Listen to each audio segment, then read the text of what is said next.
You are, Kim. I know you're in this group here. I've seen Kim make presentations to school groups, and I've been lucky enough to join her in some of those situations.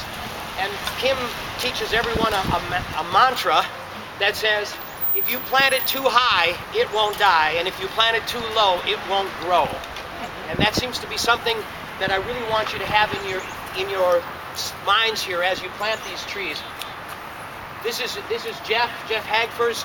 Jeff works with Wachtell Tree Science and Service, and he's on our tree commission, and he's helped us every year. He's a wonderful help here in the city of Greenfield. He's loosening the ropes here because what he's going to be looking for is where the roots come out of this tree. We want to get this tree in the ground, but most of the trees that we plant, the roots really only occupy about the top 8 to 12 inches.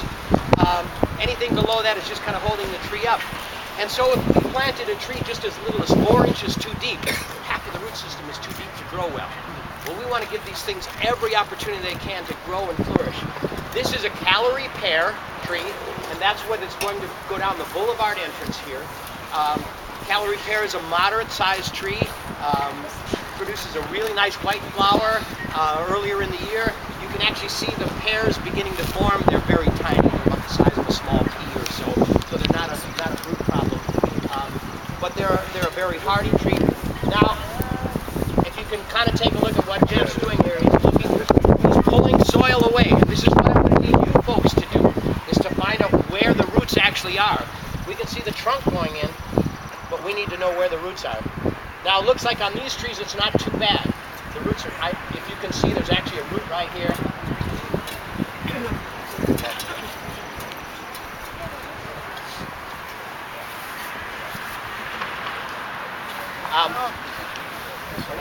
We got a root flare? Okay, we're at root flares.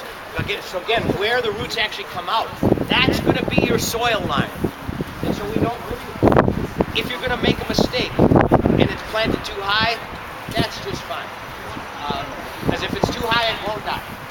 But if you're gonna if you're gonna make a mistake and run one direction, make sure that it's too high. Please do not plant it too low. We don't want to put this any lower in the ground. So you can see Jeff has exposed that. Now we know where our soil line is. And so we're gonna take a shovel and kind of measure where that should be. Basically, and this is going to be right to the top of the meadow. So let's see how we're doing with the hole. Too bad. We're going to be a little bit on the high side, it looks like. At the same token, we have a hill here. So we might want to take just I'm going to drop this down just a little bit. Because again, we don't want them. Actually, could I get someone else to help here? Ricky. We had this area hot before we start digging holes. You want to always have things hot lighting. When we have private lighting like this, then whoever installed it has to do the hot lining. They'll do DPW hotlined all of these wires. We did find a wire in the bottom of this hole. And so if you're digging at any time here and you find something like that, please get in touch with me or one of the other folks from DPW. They'll want to take a look at it. I mean, they went through this whole area, and yet one can still be missed. And this can happen. So they're going to take special pains not to hit that wire anymore. To scratch it, as you can see. We definitely don't want to damage this wire. All I need is about 4 inches to the bottom of that hole, and I think we're both pretty good.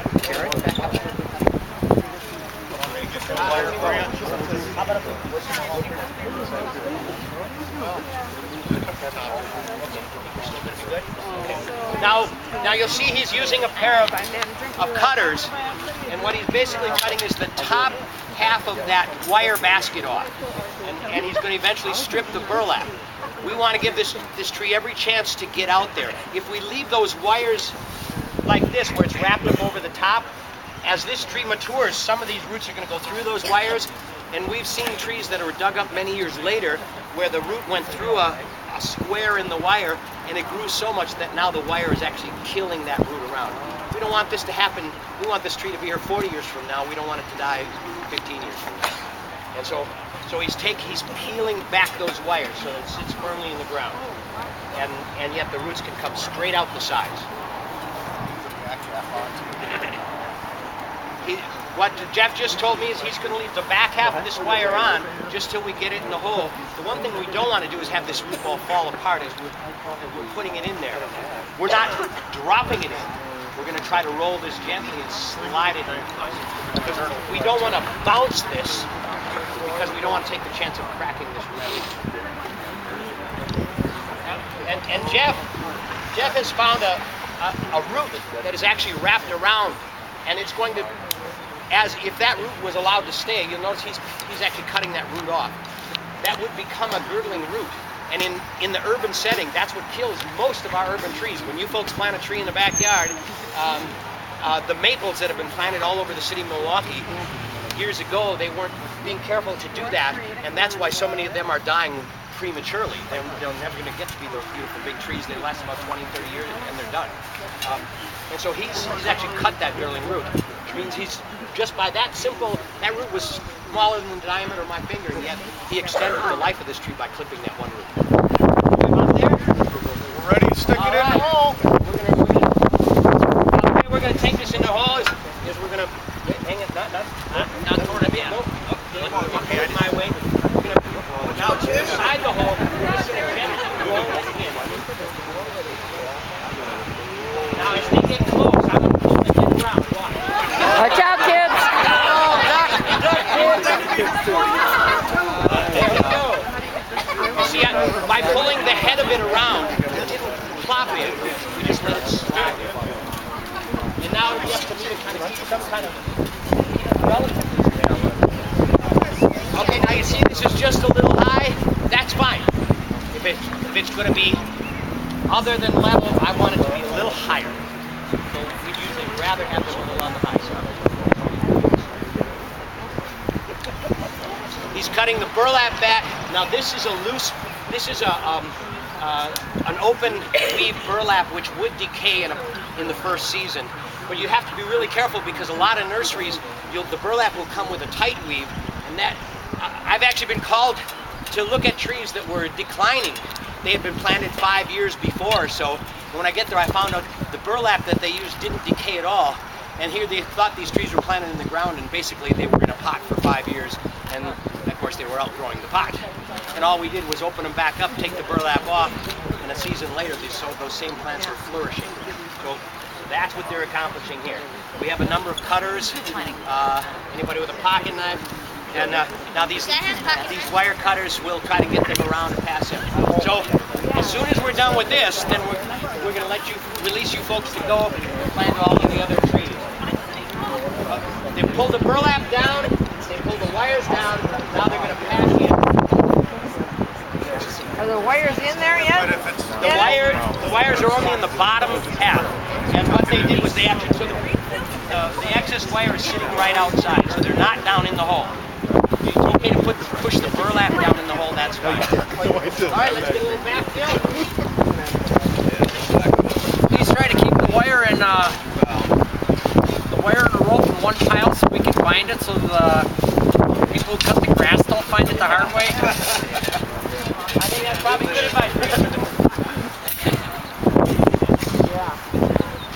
Now as we backfill this, we're going to try to make a little bit of a dish here, a place for the water to really get in on the side. Because this is pretty high on the downhill side, it won't be as easy to do here.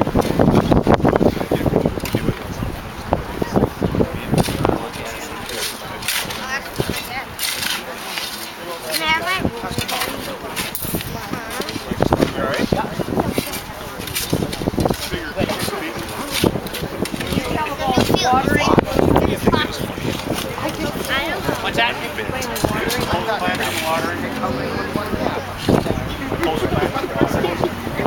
Every tree, as soon as it's planted or as soon thereafter as you could possibly get it, should be well watered in. Part of the thing that watering is going to do, you want to really flood it in there because you want the water to take soil into any open gaps. What you don't want is big air pockets in there. Those air pockets will really cause decay in those roots right in that immediate area. We want nice moist soil that the roots are all in contact with, then they can initiate out. people always ask about staking the trees, and if the tree is not very stable, we'll stake it. But what most people don't realize is staking is only for the first maybe month or two, 3 tops. As soon as that tree puts some little root hairs, little fine white hairs out into the soil, it should stabilize. And then beyond that, stakes actually are counterproductive because a tree will gain girth, diameter more quickly if it moves with the wind naturally. Now what they will do is build up a little bit on this side so we have a place to hold the water, so that when we put the water, it goes right in along the side of the root ball. If you see the city, it does take 2 years. And the reason that we stake it for 2 years is that these trees are under warranty for 2 years. And so if a tree dies within 2 years, it will be replaced. Now you notice how Jeff has made sure that nothing is on that root flare, that those roots are nicely exposed. Take a look at them. That's what we really want them to look like.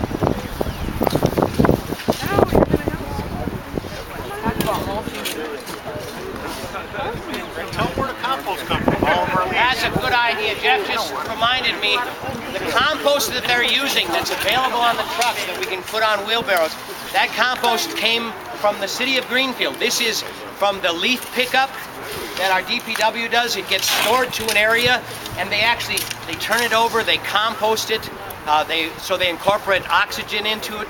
And actually, Whitnell Park uses the city of Greenfield's compost because, to their words, this is some of the highest quality compost mulch available. And it's available to the residents of Greenfield for free. It's always down at the DPW in this big holding areas, and you're welcome to go down there and fill up at will. So this is a real resource for the city. Instead of taking these leaves and having them really go to waste, we're taking the energy that is stored in those leaves can get restored to the community where it belongs. And that's just what they're doing right now. Jeff is reminding me that if you smell this compost, it has a rich, earthy smell. There's nothing sour about it. There's no ammonia smell to it. That means it was composted properly. There's some real tricks to making a good compost and not having it sour. But this is a very rich material, and wherever we've used it, we've had really good growth from it.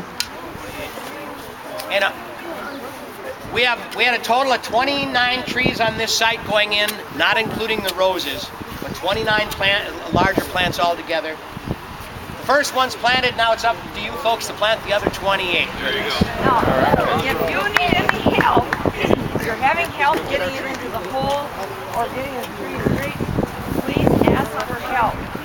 On these guys over there, and we have our communication members